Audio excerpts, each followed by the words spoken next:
Surmah wayo Sang Yaksendra Kura rupa mangasas kadi angin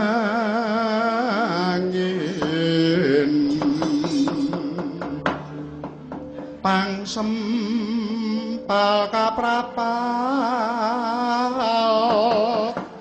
selo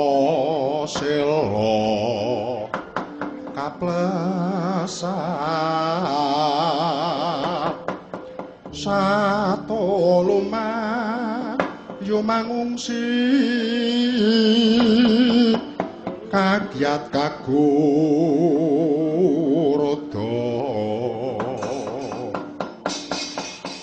kang jaga-jaga bumi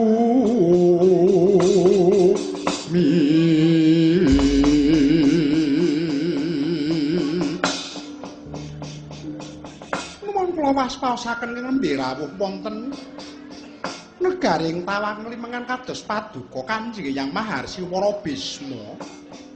Kanjeng Hyang kepareng ngaturaken sungkeping pangabekti kula mawantu-wantu mugi kunjuk wonten sandhap padha paduka kula ingkang wayah nalendra ing Tawang Limengan pun Prabu Kenyawandasari Hyang.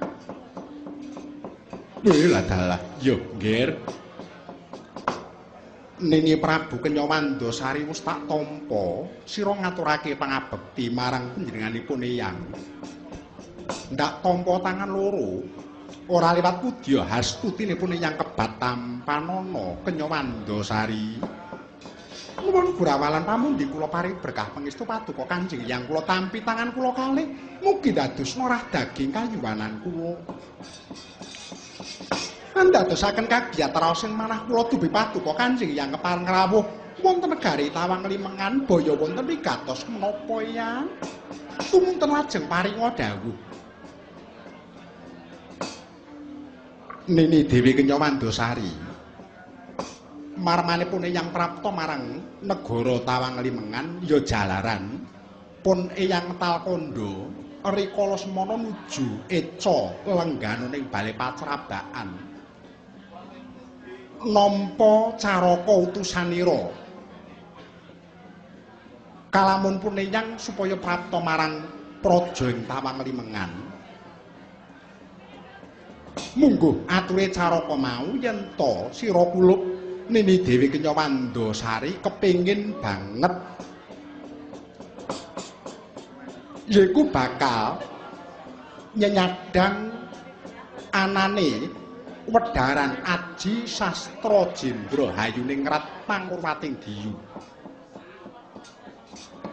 Ndadekno sumurupmu ya Nini Dewi yen toh Aji Sastra Jendra mono mujudake wedharan sengkeraning para Jawata ora sadengah titah dikeparengake nampa wedharan Aji Sastra Jendra Hayuningrat. Mung wae yen pancen adreng kang dadi panuwun kita pun Bapa Ngetalkanda ora bakal kabutan sabiyantu lekas sira kulup Nini Dewi Kenyawandasari nggone bakal antuk wedharan Aji Sastra Jendra Hayuningrat. Pun Bapa kang saguh nglantarake sowanmu ning Kahyangan Jungkring Salaka. Nuwun inggih sadèrèngipun ngaturaken genging panuwun inggih awit saking paring sabyantu paduka Kanjeng Hyang Ngetalkanda. Menawi saged kelampan lajeng piwales menapa ingkang kedah kula aturaken Kanjeng Hyang Kenyawandasari malah iki dina pun Eyang prapta marang Tawang Limengan iki katuju ngenu tekse ndara dasi sira kulup bakal ndak larapake sowan marang Kahyangan nanging pun Eyang uga bakal mundhut senjata pitulungan. Pun Eyang bakal nyuwun ngampil wadya bala saka Tawang Limengan sawetara cukupe supaya nderekake jengkari pun Eyang lumawat marang Praja Ngamarta. Jalaran pun Eyang uga ndarbeni panjangka panjangkah murih bisane mikolehake marang putu-putuku yaiku ing Ngastina utamane Putu Prabu Duryudana sak kadang-kadange. Menawi kepareng paduka mekaten Kanjeng Hyang sumangga kepareng paduka Kanjeng Hyang wadyabala saking Tawang Limengan badhe kula aturaken sak cekapipun. Bilih kadhawuhan menapa kemawon sundika ndherek kepareng paduka Kanjeng Hyang Ketalkanda. Ya, yen pancen mengkono malah uga nujum saka ing Tawang Limengan. Dina iki bakal tak suwun ngampil kabeh sawadyabala saking praja Tawang Limengan. Nuwun inggih ngestaken dawuh paduka. Ora mengkota wangadi Peremban Begawan Bremara sabda wonten timbalan ingkang dawuh Kanjeng Ratu. Dina iki aja ketika ngelan derekna jengkare Kanjeng Hyang Ketalkanda. Apa kang dadi dawuhe sendika ndherek ya Peremban? Nuwun inggih terang terwaca dawuh paduka. Kanjeng Ratu kula namung sendika ndherek kepareng paduka monggo suwawi kula dherekaken kepareng paduka wangadi Peremban Begawan Bisma. Iya, ayo Begawan Bremara sabda dina iki ngetap napa wadyabala dherekna jengkarku marang praja ing Amarta. Inggih, sumawi kula dherekaken Peremban.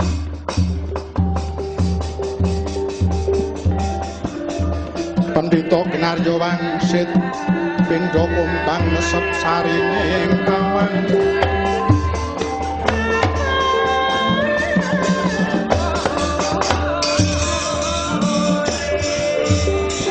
Dharma ilmu kang sanata mengkiring kasujanan.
Sarapati Dharma putra yang Ganan Jaya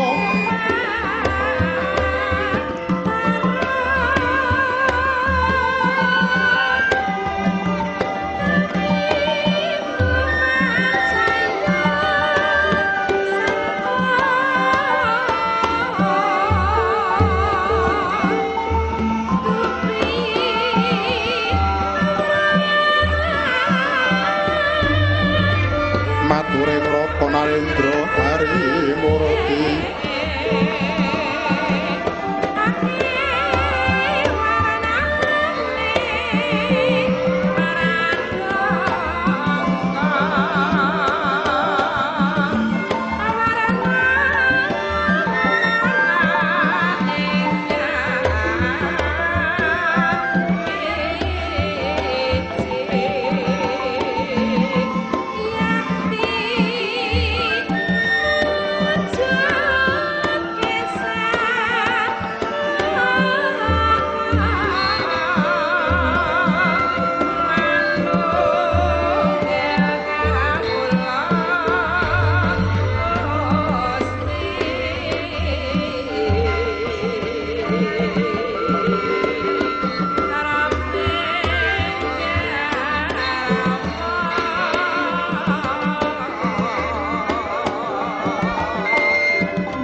Piring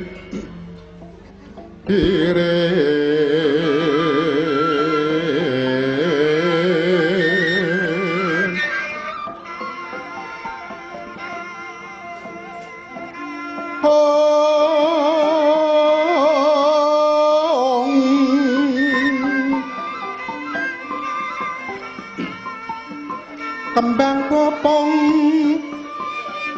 parateban rerayungan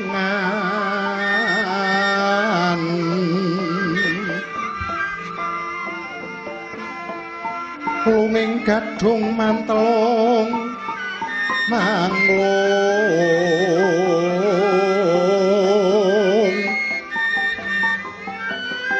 tumiyong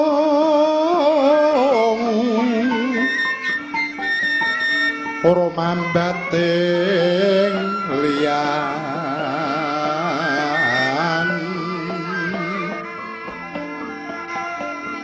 mawe sengsem mawar raras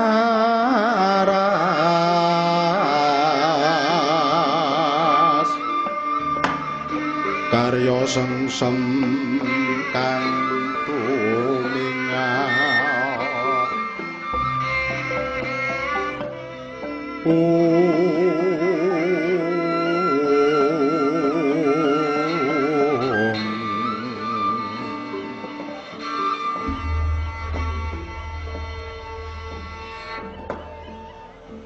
ya jagat Dewa Bathara jagat Pangestungkara Iwang Sukma kang adiluluwih muga ngayomana sagung tumitah lumeberi marang kayuwananing ingsun kawula nuwun kados dereng dangu sarawuh paduka Kanjeng Hyanging Paryanom Kanjeng Hyang Resi Seta wonten negari Ngamarta kepareng ingkang wayah kula pun Puntadewa ngaturaken pasedhan panakrami mawantu-wantu mugi kunjuk sandhep pada paduka Kanjeng Hyang Resi Seta kepareng rawuh wonten negari Ngamarta dereng dangu weh ladalah ya nggih Putu Prabu Puntadewa wis ndak tampa atur permbagi sira nggir kaki Puntadewa tak tampa tangan loro ndak kalungake jangka kapetek ing pranaja rumesping wardaya ora liwat pudya hastutinipun yang kebat tampanana kaki Puntadewa nuwun gorawalan pamundi kula paring berkah pangestu paduka Kanjeng Hyang kula tampi tangan kula kalih kula pundi mugi ndados norah daging kanjuwanan kula semanten ugi kula ingkang wayah ing Dwarawati Kanjeng Hyang sarawuh paduka Kanjeng Hyang Seta wonten negari Ngamarta kepareng ngaturaken pangabekti kula mawantu-wantu mugi kunjuk iya ya nggih Kaki Prabu Kresna wis tak tampa ora liwat pudya hastutinipun yang diage kebat tampanana kaki nuwun gorawalan pamundi kula Hyang ih nadyan kula Hyang kula ingkang wayah ing Mandura pun Kakrasana ngaturaken sembah pangabekti mugi katur sandhep pada paduka Kanjeng Hyang Resi Seta Kaki Prabu Baladewa ya wis ndak tampa akarya sukamarwataning tias pun Hyang ora liwat pangestuku tampanana kula. Ih, gurawalan pamundi kula, Hyang. Wah.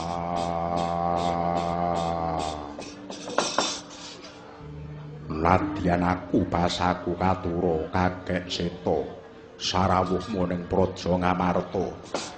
Nadyan kula ugi ngaturaken pangabekti kula Kanjeng Hyang. Semanten ugi pangabekti kula, Hyang. Inggih, nadyan kula pangabekti kula mugi katur Kanjeng Hyang. Iya ya nggih, putu-putuku kabeh para Pandhawa, utamane Bratasena, Arjuna, nang kula lan Sedewa wis tak tampa karya sukamarwataning tiaspun Hyang. Ora liwat pudya hastutinipun Hyang diake kebat tampanana nggih. Iya, tak tampa tangan loro tak gegem dadi jimat paripe. Inggih, gurawalan pamundi kula. paring pangestu paduka kula tampi tangan kula kalih Kanjeng Hyang kula pundi dadosna jimat. Inggih, sampun kula tampi Kanjeng Hyang. Nggih, semanten ugi kula sampun kula tampi paring pangestu paduka Kanjeng Hyang Resi Seta. Tumunten wangsul dumateng paduka Kanjeng Hyang Seta. Kados wonten wigatos kepareng rawuh wonten negari Ngamarta tumunten menawi kepareng kawedharing kathah suwawi kula aturi paring dawuh dumateng ingkang wayah ing Ngamarta kula nedya ngangulaken jangga niringaken karna Kanjeng Hyang atap Warapsari tumonten ing sang ijo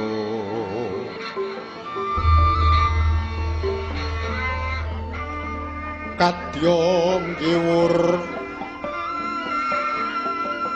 jiwa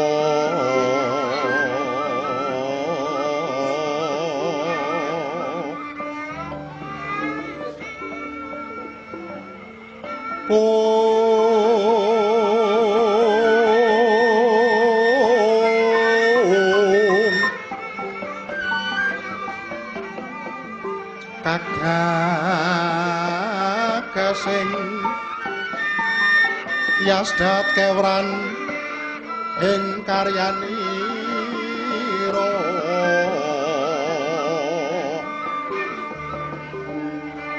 datan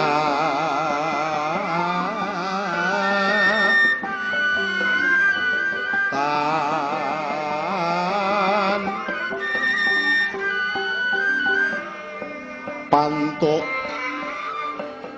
miatrengganing Prabata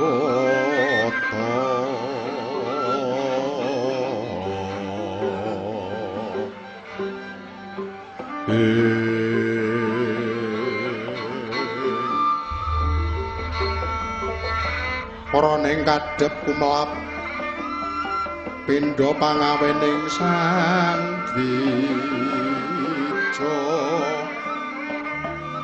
ing gadung malengkung lera kawarsan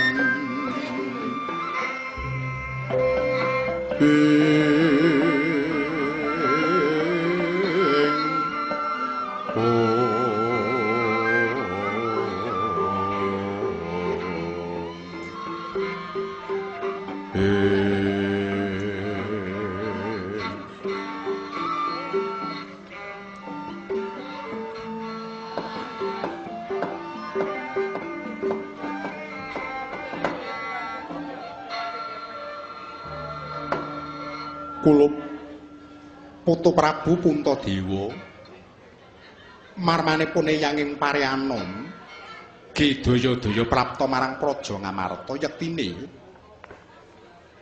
wis jinangka landhak jangkah supaya enggalo sapejagong lawan kabeh putu-putuku para Pandhawa utamane sira Nggara Puntadewa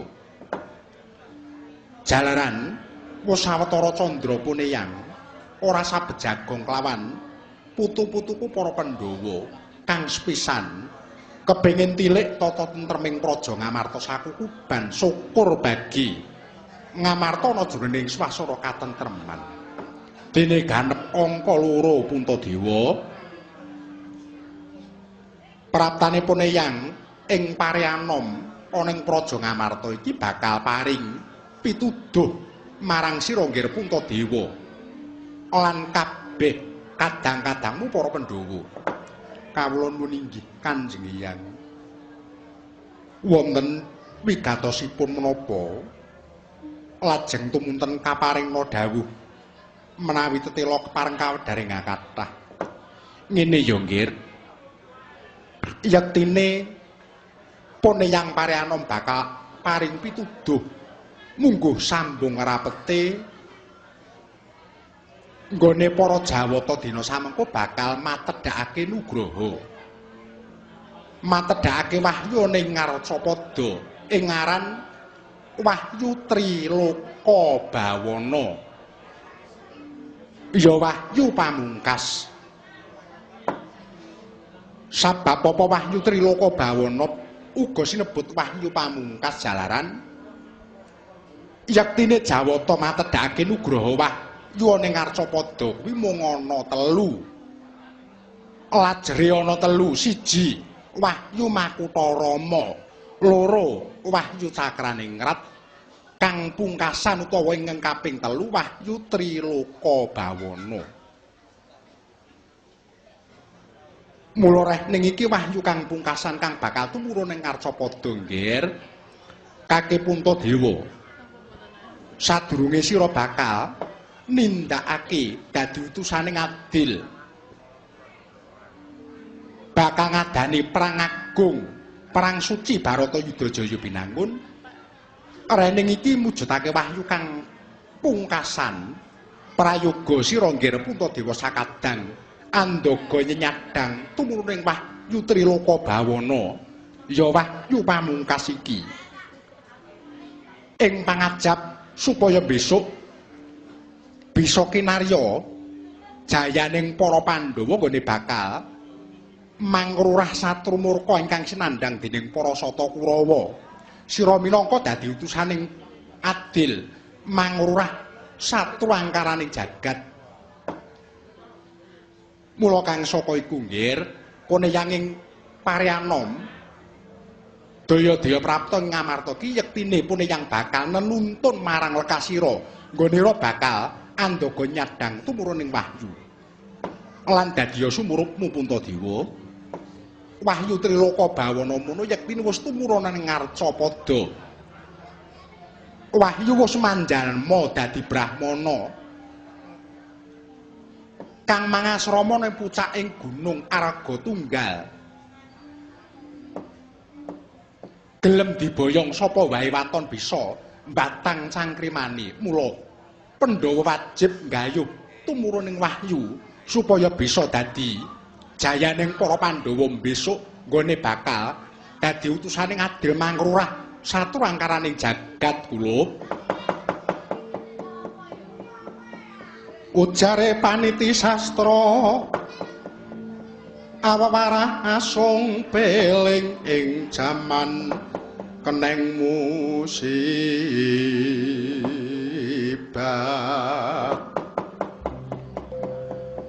wong hambek jatmi kontit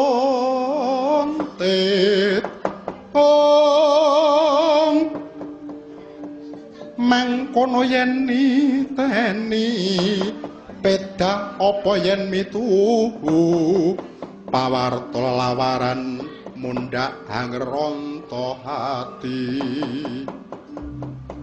angura boyonge keta carita kuno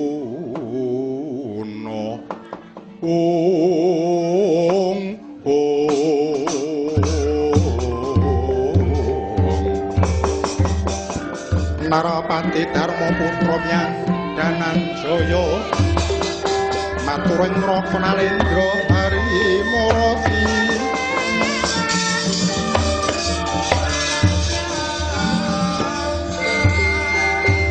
awas madya wasananira katara satyaya marang Sang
mangu wang mangani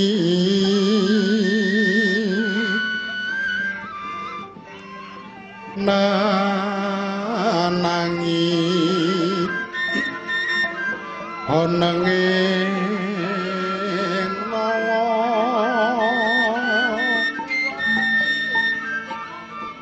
rudatan bangkit pinambang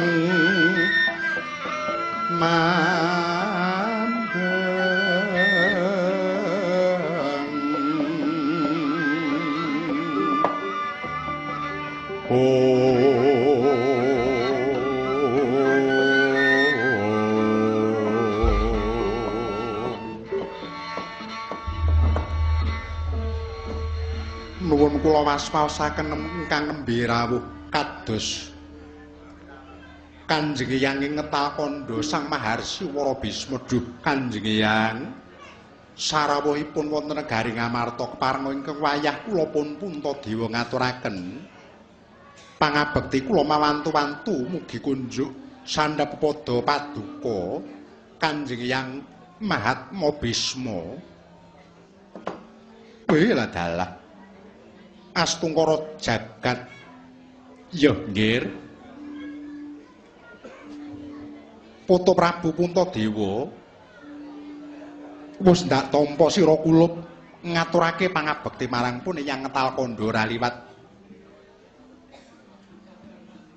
Pudya hastutine pun yang ngetal kandha kebat tampanana nggih Puntadewa nuwun dhateng kapundi paring berkah pangestu paduka Kanjeng Hyang paring berkah pangestu paduka kula tampi tangan kula kalih kula pundi mugi ndadosna jimat paribih andadosaken kagiyatan raos ing manah kula Kanjeng Hyang baya wonten wigatos menapa kepareng rawuh wonten negari Ngamarta tumunten lajeng paringa dawuh ngene nggih Kaki Puntadewa marmanipun yang ngetal kandha prapta marang praja Ngamarta iki yektine bakal sung pituduh marang putu-putuku para Pandhawa. Apa sira nggih Puntadewa wis keprungu yen ta rikalungguhan iki Jawata bakal matedhake nugraha wujuding wahyu sinebut wahyu Triloka Bawana ya wahyu pamungkas. Kawula nuwun inggih kaluhuran sabda paduka Kanjeng Hyang bilih ingkang wayah para Pandhawa sampun midhanget pakabaran kala wau Kanjeng Hyang. Lah apa to darunanipun Hyang daya-daya prapta marang Ngamarta jalaran pun Hyang bakal paring dawuh marang sira nggih para Pandhawa. Ndadekno sumurupmu yen ta para Pandhawa yektine ora kudu lan ora perlu nggayuh kahananing wahyu Triloka Bawana. Sira kulup ora kudu nggayuh wahyu pamungkas jalaran wahyu Triloka Bawana mono wahyu ngawugawar tekse iku dudu nugraha kang wujud peparinge para Jawata. Sabab ndadekno pangertenmu ya nggih pangertene wahyu mono ana